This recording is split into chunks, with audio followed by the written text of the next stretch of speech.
Assalamualaikum warahmatullahi wabarakatuh. Alhamdulillahi rabbil alamin wal aqibatu lil muttaqin wassalatu wassalamu ala asyrafil mursalin wa ala alihi wa sahbihi al faizina bi ridallah amma ba'du. അല്ലാഹു സുബ്ഹാനഹു വ തആല ഈ ഒരുമിച്ച് കൂടിയതിനെ നമ്മിൽ നിന്നും സ്വീകരിക്കുമാറാവട്ടെ. നമ്മുടെ ജീവിതത്തിൽ വന്നുപോയ ചെറുതും വലുതുമായ ദോഷങ്ങളെല്ലാം അല്ലാഹു വിട്ടുപുറത്ത് മാപ്പാക്കി തരുമാറാവട്ടെ. അല്ലാഹു റബ്ബുൽ ഇസ്സത്ത് നമ്മുടെ കുടുംബത്തിൽ നിന്ന് മരണപ്പെട്ടു പോയ നമ്മുടെ ഈ മഹല്ല് ഖബ്റസ്ഥാനിൽ അന്ത്യവിശ്രമം കൊള്ളുന്ന മുഅ്മിനീങ്ങളും മുഅ്മിനാത്തുകൾ എല്ലാവർക്കും അല്ലാഹു മഗ്ഫിറത്തും മർഹമത്തും പ്രദാനം ചെയ്ത് അനുഗ്രഹിക്കുമാറാവട്ടെ. നമ്മുടെ ഉളഹിയത്ത് കർമ്മങ്ങളൊക്കെ വളരെ നല്ല രീതിയിൽ തന്നെ നടന്നു. അതിനോട് ആരൊക്കെയാണോ സഹകരിച്ചത്, സഹായിച്ചത് എങ്കിൽ അർഹമായ പ്രതിഫലം അല്ലാഹു രണ്ട് ലോകത്തും പ്രദാനം ചെയ്യട്ടെ. ബിറഹ്മതിക യാ അർഹമർ റഹീമീൻ. പ്രിയപ്പെട്ട സഹോദരന്മാരെ, ഇന്ന് ദുൽഹിജ്ജ 11 ഇനിയുള്ള 3 ദിവസങ്ങൾ, ഇന്ന് മുതലുള്ള 3 ദിവസങ്ങൾ, ദുൽഹിജ്ജ 11, 12, 13 വരുന്ന ഞായറാഴ്ച വരെ അയ്യാമു തശ്രീഖിന്റെ ദിവസങ്ങൾ എന്നാണ് ആ ദിവസങ്ങൾക്ക് പറയാറുള്ളത്.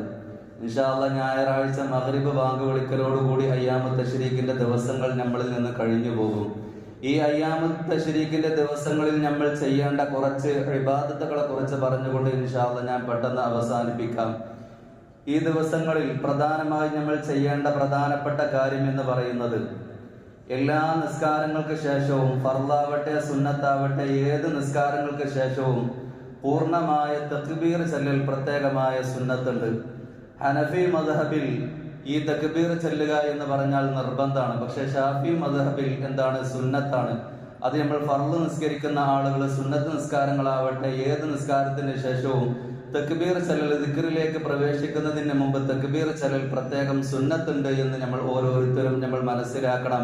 ഈ ദിവസങ്ങളിൽ ചെയ്യേണ്ട ഒരു പ്രധാനപ്പെട്ട കർമ്മം, ഒരു അമൽ എന്ന് പറഞ്ഞാൽ ഈ ദിവസങ്ങളിൽ 3 ദിവസം തക്ബീർ ചൊല്ലുക എന്നുള്ളതാണ്. പൂർണ്ണമായ തക്ബീറാണ് അതിൽ നമ്മൾ ചൊല്ലേണ്ടത്. എന്തേ ഞാനിത് പറയാനുള്ള കാരണം എന്താണെന്ന് അറിയുമോ? അള്ളാഹുവിന്റെ വിശുദ്ധ ഖുർആനിലൂടെ അള്ളാഹു റബ്ബുൽ ഇസ്സത്ത് പറയുന്നുണ്ട്, വദ്കുറുല്ലാഹ ഫീ അയ്യാമിൻ മഅദൂദാത്ത്. ചില എണ്ണപ്പെട്ട ദിവസങ്ങളിൽ നിങ്ങൾ അള്ളാഹ്ക്ക് വേണ്ടി നിങ്ങൾ ദിക്ർ ചൊല്ലുക, അള്ളാഹ്ക്ക് വേണ്ടി നിങ്ങൾ സ്മരണയിലായി നിങ്ങൾ കഴിച്ചുകൂടുക എന്ന് അള്ളാഹുവിന്റെ വിശുദ്ധ ഖുർആനിലൂടെ പറയുമ്പോൾ, ഈ ആയത്തിന്റെ തഫ്സീറിൽ മഹാനായ റയീസുൽ മുഫസ്സിരീൻ ഇബ്നു അബ്ബാസ് റളിയല്ലാഹു തആല അൻഹു പറയുകയാണ്, ഈ അയ്യാമിൻ മഅദൂദാത്ത് എണ്ണപ്പെട്ട ദിവസങ്ങളോട് ഇവിടെ ഉദ്ദേശിക്കുന്നത് അയ്യാമു തശ്രീഖിന്റെ ദിവസങ്ങളാണ് എന്ന് മഹാനായ ഇബ്നു അബ്ബാസ് റളിയല്ലാഹു തആല അൻഹു നമ്മളെ പഠിപ്പിക്കുകയാണ്. അതുകൊണ്ട് തന്നെ ഈ ദിവസങ്ങളിൽ അള്ളാഹുവിനെ നമ്മൾ ഏറ്റവും കൂടുതൽ എന്താണ്, അള്ളാഹു ഉന്നതനാണ്, അള്ളാഹു വലിയവനാണ് എന്ന് പറയുന്ന ആ ദിക്റിനെ, ആ തക്ബീറിനെ നമ്മൾ നിരന്തരം ചെല്ലാൻ വേണ്ടിയിട്ട് ഓരോ നിസ്കാരത്തിന് ശേഷവും അത് ചെല്ലാൻ വേണ്ടി പ്രത്യേകം നമ്മൾ ശ്രദ്ധിക്കണം. മറ്റൊരു ഇബാദത്ത് എന്ന് പറയുന്നത് ഈ ദിവസങ്ങൾ എന്ന് പറയുന്നത് പെരുന്നാൾ പോലെ തന്നെയാണ്, പെരുന്നാളുകൾ ദിവസങ്ങളെ പോലെ തന്നെയാണ്. അതുകൊണ്ടാണ് നമ്മൾ പറയുന്നത് 4 പെരുന്നാൾ എന്ന് പറയുന്നത്. അതുകൊണ്ട് തന്നെ ഈ ദിവസങ്ങളിൽ നല്ല വിപുല സമൃദ്ധമായ ഭക്ഷണങ്ങൾ ഉണ്ടാക്കുകയും അത് കഴിക്കുകയും നമ്മൾ ചെയ്യണം. ഹബീബായ മുഹമ്മദ് റസൂലുള്ളാഹി സ്വല്ലല്ലാഹു അലൈഹി വസല്ലമ തങ്ങൾ നമ്മളെ പഠിപ്പിച്ചിട്ടുണ്ട്, ഈ ദിവസങ്ങളിൽ നമ്മൾ നോമ്പനുഷ്ഠിക്കൽ പോലും ഹറാമാണ്. ഫർള് നോമ്പ് ഖളാ വീട്ടൽ പോലും ഹറാമുണ്ട്. അതേപോലെ നേർച്ചയാക്കപ്പെട്ട നോമ്പ്, ഈ അയ്യാമു തശ്രീഖിന്റെ ദിവസങ്ങളിൽ ഏത് നോമ്പ് ഖളാ വീട്ടൽ പോലും ഹറാമാണ്. മഹാനായ അബൂ ഹുറൈറ റളിയല്ലാഹു തആല അൻഹു നിവേദനം ചെയ്യുന്ന ഹദീസിൽ കാണാം, അബ്ദുല്ലാഹ് ഇബ്നു ഹുദൈഫ റളിയല്ലാഹു അൻഹു, മഹാനായ അബ്ദുല്ലാഹ് ഇബ്നു ഹുദൈഫ റളിയല്ലാഹു തആല അൻഹുവിനെ അല്ലാഹുവിന്റെ ഹബീബ് നബി മുഹമ്മദ് റസൂലുള്ളാഹി സ്വല്ലല്ലാഹു അലൈഹി വസല്ലമ തങ്ങൾ പറഞ്ഞയച്ചു, യതൂഫു ബിമിന, മിനയിലൂടെ ആളുകളോട് ഈ വിവരം പറഞ്ഞയക്കാൻ വേണ്ടി അബ്ദുല്ലാഹ് ഇബ്നു ഹുദൈഫ റളിയല്ലാഹു തആല അൻഹുവിനെ ഏൽപ്പിച്ചിട്ടുണ്ട്. എന്നിട്ട് മഹാനായ അബ്ദുല്ലാഹ് ഇബ്നു ഹുദൈഫ റളിയല്ലാഹു തആല അൻഹു മിനയിലുള്ള ആളുകളോട് പറഞ്ഞു, അല്ലാഹുവിന്റെ ഹബീബ് നബി മുഹമ്മദ് റസൂലുള്ളാഹി സ്വല്ലല്ലാഹു അലൈഹി വസല്ലമ തങ്ങൾ ഈ അയ്യാമു തശ്രീഖിന്റെ ദിവസങ്ങളിൽ, അതായത് ദുൽഹിജ്ജ 11, 12, 13 ഈ ദിവസങ്ങളെ കുറിച്ച് ഹബീബായ തങ്ങൾ പറഞ്ഞിട്ടുണ്ട്, ഫഇന്നഹ അയ്യാമു അഖിലിൻ വശുർബിൻ വദിക്രില്ലാഹി അസ്സ വജൽ. ഈ 3 ദിവസം എന്ന് പറഞ്ഞാൽ തീറ്റയുടെയും അതേപോലെ കുടിയുടെയും അതേപോലെ അള്ളാഹുവിന്റെ സ്മരണയിലായി അള്ളാഹുവിനെ ദിക്ർ ചെല്ലുന്നതിലായി സമയം ചെലവഴിക്കേണ്ട ദിവസങ്ങളാണ് എന്ന് ഹബീബ് മുഹമ്മദ് മുസ്തഫ സ്വല്ലല്ലാഹു അലൈഹി വസല്ലമ തങ്ങൾ പറഞ്ഞിട്ടുണ്ട് എന്ന് മഹാനായ അബ്ദുല്ലാഹ് ഇബ്നു ഹുദൈഫ റളിയല്ലാഹു തആല അൻഹു അവിടെയുള്ള മിനയിലുള്ള എല്ലാ ആളുകളോടും ഇങ്ങനെ പറഞ്ഞിട്ടുണ്ട്. അതുകൊണ്ട് തന്നെ ഈ ദിവസങ്ങൾ എന്ന് പറഞ്ഞാൽ നല്ല സുഭിക്ഷമായ ഭക്ഷണങ്ങൾ ഉണ്ടാക്കുകയും അത് കഴിക്കുകയും ചെയ്യേണ്ട ദിവസങ്ങളാണ്. പക്ഷേ അമിതമാക്കുന്ന അല്ലെങ്കിൽ ദൂർത്താക്കുന്ന രീതിയിലുള്ള ഒരു പ്രവണത നമ്മളിൽ ഉണ്ടാവാൻ പാടില്ല. ഭക്ഷണ സാമഗ്രികൾ ഉപേക്ഷിക്കുന്ന ഒരു അവസ്ഥ ഉണ്ടാവാൻ പാടില്ല. അത് പ്രത്യേകം ശ്രദ്ധിക്കണമെന്ന് വളരെ സ്നേഹത്തോടു കൂടി ഉണർത്തുകയാണ്. അതേപോലെ ഈ അയ്യാമു തശ്രീഖിന്റെ ദിവസങ്ങളിൽ ഹജ്ജിന് പോയ മക്കയിലുള്ള ആളുകളൊക്കെ ജംറയിൽ കല്ലെറിയുന്ന ഒരു സമയം കൂടിയാണ്. ജംറയിൽ കല്ലെറിയുക എന്ന് പറഞ്ഞാൽ അത് ഹജ്ജിൽ മാത്രമേ ഉള്ളൂ. ജംറയിൽ കല്ലെറിയുക എന്ന് പറഞ്ഞാൽ പക്ഷേ ഉംറയിലില്ലല്ലോ. പക്ഷേ ഈ ജംറയിൽ കല്ലെറിയുന്നതിനുള്ള പ്രതിഫലം എന്താണെന്ന് അറിയുമോ? ഒരിക്കലും കണ്ണുകൊണ്ട് കാണാത്ത, ഒരിക്കലും ഒരു കാതുകൊണ്ട് കേൾക്കാത്ത, ഹൃദയത്തിൽ പോലും വരാത്ത രീതിയിലുള്ള പ്രതിഫലങ്ങളാണ് ജംറയിൽ കല്ലെറിഞ്ഞു കഴിഞ്ഞാൽ ആ മനുഷ്യർക്ക് അല്ലാഹു റബ്ബുൽ ഇസ്സത്ത് കൊടുക്കുക എന്ന് ഹബീബ് നബി മുഹമ്മദ് മുസ്തഫ സ്വല്ലല്ലാഹു അലൈഹി വസല്ലമ തങ്ങൾ പഠിപ്പിച്ചിട്ടുണ്ട്. എന്തേ ഈ ഏറിന്റെ രഹസ്യം എന്താണ്? മഹാനായ ഇമാം നബവി റളിയല്ലാഹു തആല അൻഹു പറയുന്നുണ്ട്, ഒരു അടിമയും ഒരു ഉടമയും തമ്മിലുള്ള നിരുപാധികമായ ഒരു കാര്യമാണ്. അതുകൊണ്ട് തന്നെ തന്റെ അടിമ തന്റെ ഉടമയെ അനുസരിക്കുക എന്ന് പറഞ്ഞാൽ കടമയാണ്, കടപ്പാടാണ്. അള്ളാഹും അള്ളാഹുവിന്റെ റസൂലും അത് പറഞ്ഞു. അതിനനുസരിച്ചുകൊണ്ട് ജംറയിൽ കല്ലെറിയുന്നത് അതിന് വേണ്ടിയിട്ടാണ് എന്ന് മഹാനായ ഇമാം നബവി റളിയല്ലാഹു തആല അൻഹു പറഞ്ഞിട്ടുണ്ട്. പക്ഷേ ഈ എറിയുന്ന സമയത്തിൽ നമ്മൾ ചിന്തിക്കേണ്ടത്, മനസ്സിലാക്കേണ്ടത്, ബുദ്ധി കൊണ്ട് നമ്മൾ ഒരു വിഷയത്തിലും നമ്മൾ ചിന്തിക്കാൻ പാടില്ല.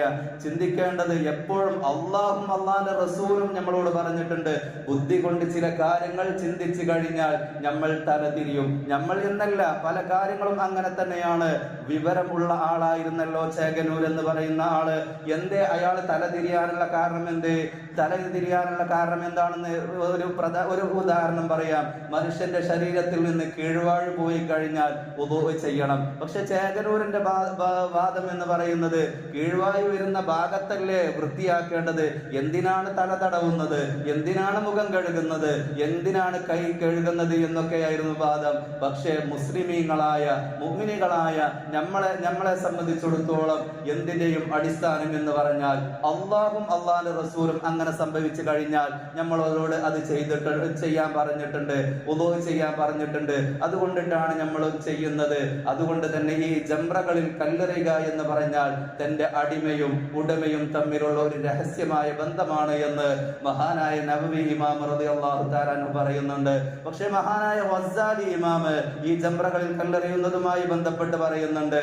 വസ്സാലി ഇമാം പറയുന്നുണ്ട്, മഹാനായ ഖലീലുല്ലാഹി ഇബ്രാഹിം അലൈഹിസ്സലാത്തു വസ്സലാം മകൻ നബിയുല്ലാഹി ഇസ്മായിൽ അലൈഹിസ്സലാത്തു വസ്സലാമിനെ അറക്കാൻ വേണ്ടി പോകുന്ന സമയത്ത് പിശാച് പഴപ്പിക്കാൻ വേണ്ടി ശ്രമിച്ചു. പിശാചിന്റെ പഴപ്പിക്കാൻ വേണ്ടി ശ്രമിച്ചപ്പോ അള്ളാഹു ഇബ്രാഹിം നബിയോട് കല്ലെറിഞ്ഞ് ആട്ടാൻ വേണ്ടി പറഞ്ഞു. ആ കൽപ്പനയാണ് നടക്കുന്നത്. അതുകൊണ്ടിട്ടാണ് നമ്മളും അത് ചെയ്യുന്നത് എന്ന് മഹാനായ വസ്സാലി ഇമാം യഹ്യാ ഉലൂമുദ്ദീനിൽ ഈ കാര്യം പറയുന്നുണ്ട്. അതുകൊണ്ട് തന്നെ ഈ ദിവസങ്ങളിൽ ഹാജിമാരൊക്കെ ചെയ്യുന്ന ഒരു കാര്യമാണ് ജംറകളിൽ കല്ലെറിയുക. അത് നമ്മൾ ഓരോരുത്തരും മനസ്സിലാക്കണം. അതേപോലെ ഈ ദിവസങ്ങളിൽ നമ്മൾ ചെയ്യുന്ന മറ്റൊരു കാര്യം എന്ന് പറഞ്ഞാൽ കുടുംബ ബന്ധം ചേർക്കലാണ്. കുടുംബക്കാരുമായി നല്ല ബന്ധത്തിൽ ഏർപ്പെടലാണ്. ഇന്നലെ ഒരു ചെറുപ്പക്കാരൻ എനിക്ക് രാത്രിയിൽ വിളിച്ചിട്ട് പറഞ്ഞു, ഉസ്താദ് നിങ്ങളെ പ്രസംഗം കേട്ടിട്ട് ഞാൻ എന്ത് ചെയ്തു, എന്റെ കുടുംബക്കാരനുമായിട്ട് ഞാൻ ഒരുപാട് പ്രശ്നത്തിലായിരുന്നു, പ്രതിസന്ധിയിലായിരുന്നു. ഞാൻ എന്ത് ചെയ്തു, അത് പറഞ്ഞൊക്കെ തീർക്കാൻ വേണ്ടി ഞാൻ എന്ത് ചെയ്തു, പോയി എന്ന് മാത്രമല്ല ഞാൻ സലാം പറയലോടുകൂടി അവൻ വീടിന്റെ അകത്തളങ്ങളിലേക്കാണ് പോയി. എന്താ ഞാൻ കാട്ടേണ്ടത്? അപ്പൊ ഞാൻ ആ മനുഷ്യനോട് പറഞ്ഞു, നീ നിന്റെ ഭാഗം ക്ലിയർ ആക്കി. പക്ഷെ അങ്ങനെ ആരെങ്കിലും മിണ്ടാൻ വരുന്ന സമയത്ത് ഈ മഹല്ലത്തുകാരനാണ്, പക്ഷെ അവന്റെ കുടുംബ കുടുംബക്കാരുമായി തമ്മിലുള്ള പ്രശ്നങ്ങളാണ്. പക്ഷെ നമ്മൾ മനസ്സിലാക്കേണ്ടത്, അങ്ങനെ ആരെങ്കിലും മാപ്പ് ചോദിച്ച് സലാം പറഞ്ഞുകൊണ്ട് മിണ്ടാൻ വേണ്ടി ശ്രമിക്കുമ്പോൾ ഒരു ദാഠ്യത്തോടു കൂടി ഒരു രീതിയിലുള്ള പ്രവർത്തനം നമ്മൾ ചെയ്യാൻ പാടില്ല. സ്നേഹങ്ങൾ നിലനിർത്തട്ടെ, സ്നേഹബന്ധങ്ങൾ നിലനിൽക്കട്ടെ. അതിലൂടെ നമ്മുടെ ആയുസ് വർദ്ധിക്കാൻ കാരണമാകും, നമ്മുടെ എല്ലാ കാര്യങ്ങളിലും ബർക്കത്ത് നിറക്കപ്പെടാൻ കാരണമാകും എന്നൊക്കെ ഓർത്തുകൊണ്ട് എന്തിനാണ് അഹങ്കാരം? ഈ നിസാരമായ ലോകത്ത് കുറച്ചു കാലം നമ്മൾ ജീവിക്കും. അള്ളാഹുവിന്റെ ഭക്ഷണം കഴിച്ച്, അള്ളാഹുവിന്റെ ആഹാരം കഴിച്ച്, അള്ള തന്ന എല്ലാ അനുഗ്രഹങ്ങളൊക്കെ നമ്മൾ നോക്കിയിട്ട് അള്ളാഹ്ക്ക് വേണ്ടി ധിക്കാരം കാട്ടുന്ന ഒരു പ്രവർത്തനം നമ്മളിൽ നിന്നും ഉണ്ടാവാൻ പാടില്ല. ഒരു വഴി ചോദിച്ചാൽ നമ്മൾ കൊടുക്കൂല, ഒരു പൈസ കടം ചോദിച്ചാൽ നമ്മൾ കൊടുക്കൂല. എന്തെങ്കിലുമൊക്കെ പറഞ്ഞുകൊണ്ട് നമ്മൾ തട്ടി നിൽക്കുമ്പോൾ സ്നേഹബന്ധം അതിലൂടെ മുറിയുന്ന ഒരു അവസ്ഥയുണ്ട്. സ്നേഹങ്ങൾ നിലനിൽക്കട്ടെ, അതുവഴി സ്വർഗത്തിൽ കടക്കാനുള്ള ഒരു കാരണമാവട്ടെ. ഈ ദിവസങ്ങളിൽ പല ആളുകളും കുടുംബബന്ധം ചേർക്കാൻ വേണ്ടി പ്രത്യേകം ശ്രദ്ധിക്കണമെന്ന് വളരെ സ്നേഹത്തോടു കൂടി ഉണർത്തുകയാണ്. റബ്ബ് തആല നമ്മുടെ കുടുംബത്തിലൊക്കെ അല്ലാഹു ബറക്കത്ത് ചൊരിയട്ടെ. ബിറഹ്മതിക യാ അർഹമർ റഹീമീൻ.